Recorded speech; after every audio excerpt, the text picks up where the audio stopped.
Ну вот, микрофон один есть. Значит, это надо долго его, наверное, отстраивать. Кого-то надо увеличивать, кого-то... Сейчас мы не можем их. Да. Вот свет. Да, мы...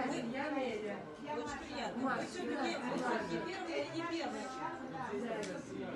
Такой вопрос. Такой вопрос. Мы сейчас отрепетируем. Наше инклюзивное время. А потом пойдет такое. Если мы первые, то мы ничего не убираем. А если мы не... Тогда дайте я хотя бы самое.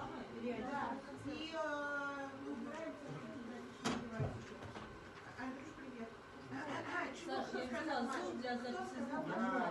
Там нету батареи. Если есть, первый попробуй спеть, потом кричать, потом спеть. Потому что просто из композиции, с учетом нарастания плотности звучания, это лучше.